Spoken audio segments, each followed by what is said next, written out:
Hello guys! Welcome back to my channel. For this vlog, ituturo ko po ngayon sa inyo kung ano nga ba yung gridlines at kung paano ito nakakatulong sa paggawa ng isang portrait. So bago tayo mag-start guys, shoutout ko nga pala muna yung mga sumuporta sa aking channel. Sina Carl Antoinette Sanchez, Alex Agaceta, Lady Jenian Abuyo, Precious Acero, Nelson Feliciano, Mariela Bernal, April Jane Barno at Jan Nino Baliling. At sa mga hindi ko nga pala na shoutout, please wait for my next upload. So yan guys, magsimula na tayo kung ano nga ba yung gridline. So explain ko guys muna kung ano nga ba yung gridlines. Yung gridline guys, ito yung mga guhit-guhit sa portrait. Parang ito yung nagsisilbing outline na pattern natin. So ano ba ang gridlines? Parang ito yung wrapping paper. Ayan. So para lang siyang wrapping paper. Ngayon, simulan naman natin kung ano nga ba yung first step na kailangan sa paggawa ng gridlines. Ang first step guys ay mag-print muna kayo ng picture na gusto ninyong i-portrait. So halimbawa, eto meron ako ditong na-print na picture. Eto, kilala nyo ba to? Yan. Sina Kobe Bryant at si Giana.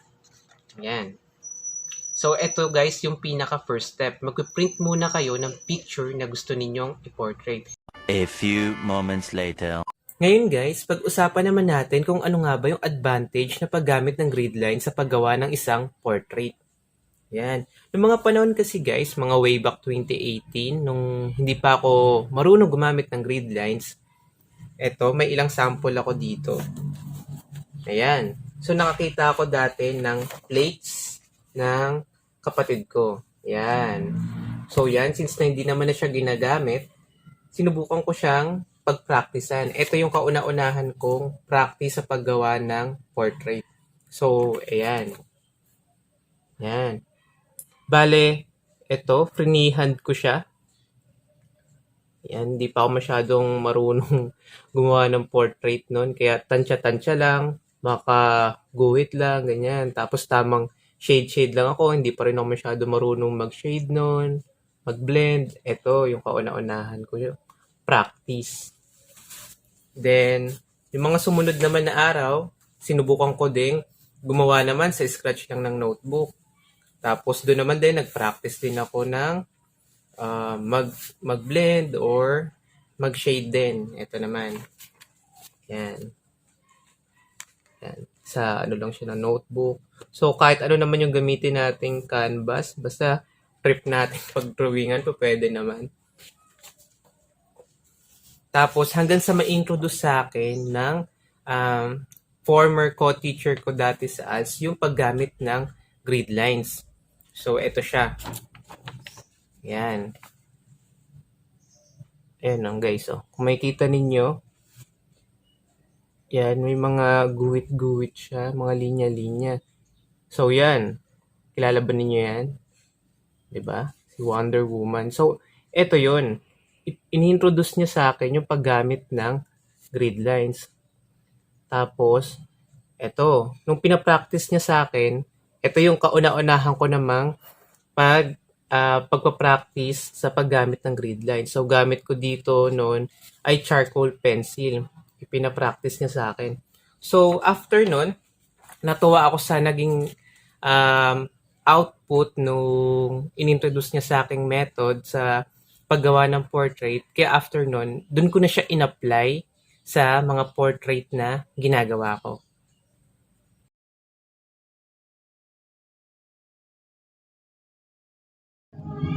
Ayan. 1 cm po yung gagamitin natin na pang gridlines. Then, H naman yung gagamitin natin na pencil.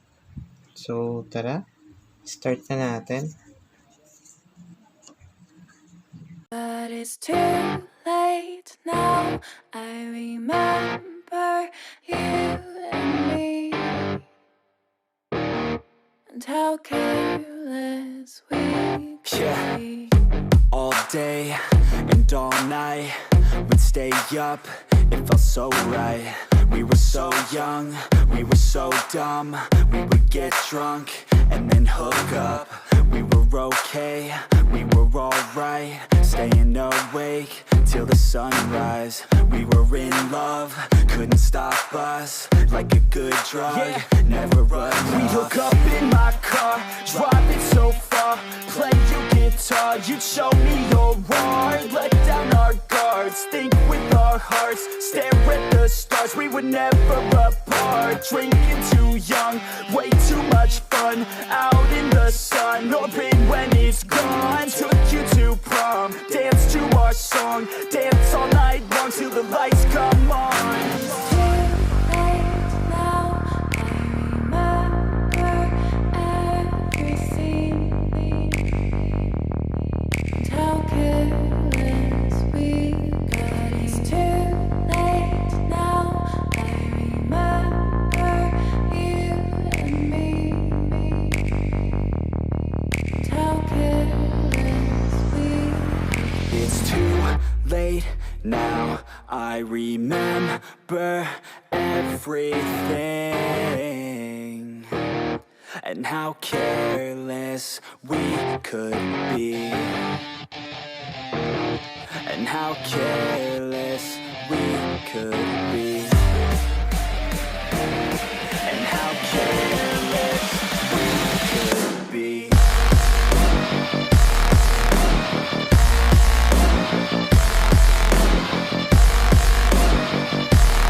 And how careless we could be.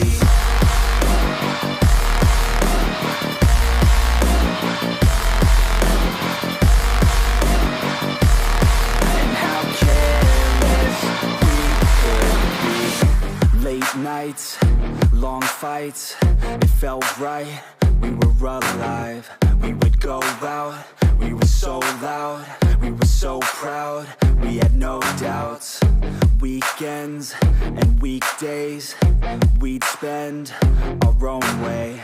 We were careless, we were fearless, we were reckless, time was precious. We loved to waste time, whiskey and wine, drinking all night, asleep by your side. Finally alive, we would just drive, never arrive. Our journey was live, staying out late, testing our fate, running away. We live for today, young and so bold, never get old. Screw what we're told, we can't be controlled. It's too late now.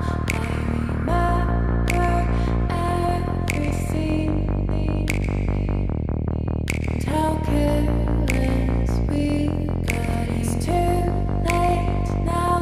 I remember you and me. And how careless we. It's too late now, I remember everything, and how careless we could be, and how careless we could be, and how careless we could be.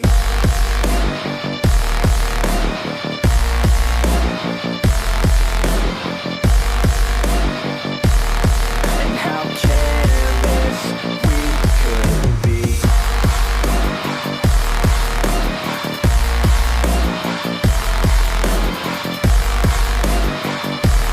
And how careless we could be.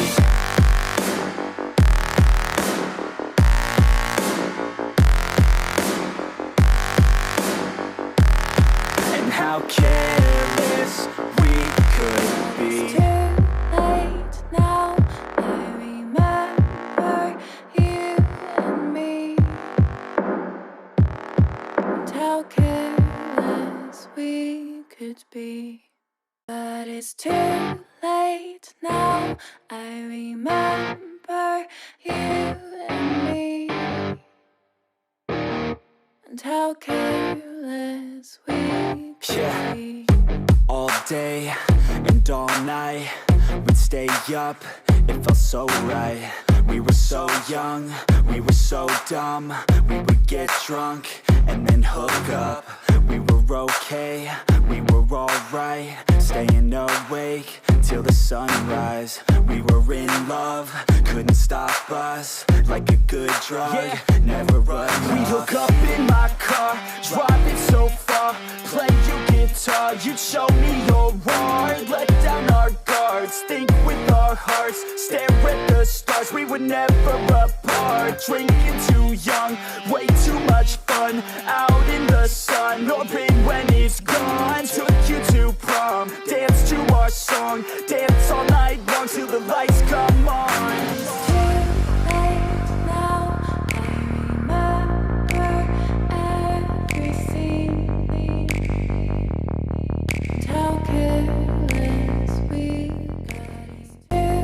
Ngayon guys, pagko-connect-connectahin na natin yung mga linya para mabuo na natin ng tuluyan yung gridlines. Ano ba guys yung advantage ng paggamit ng gridlines? Pag gumamit kasi tayo guys ng gridlines, mas magiging accurate yung mga detalye na ilalagay natin doon sa portrait natin. And how careless we could be. And how careless we could be. And how careless we could be. And how careless we could be. And how careless we could be.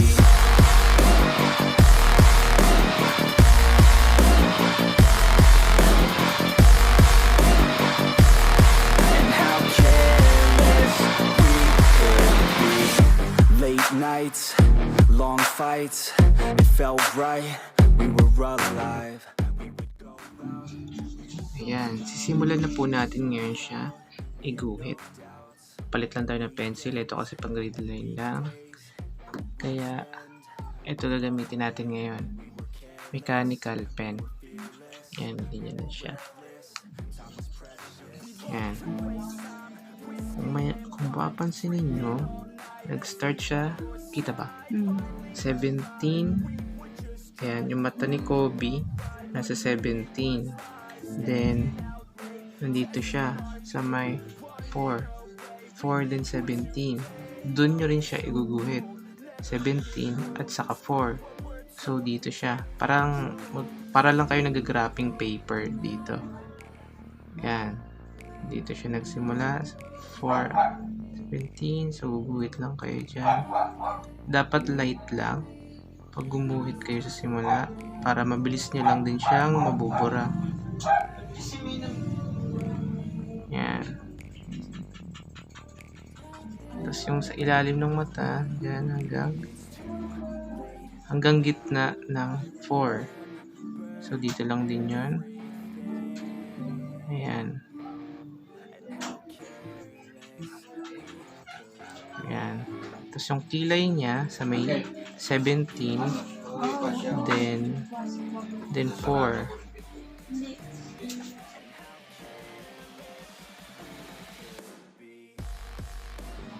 Tapos, yung ilong niya naman sa may 16.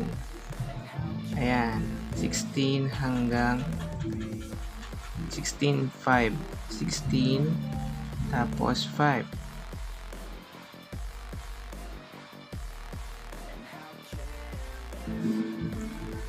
Ayan. 15, 4.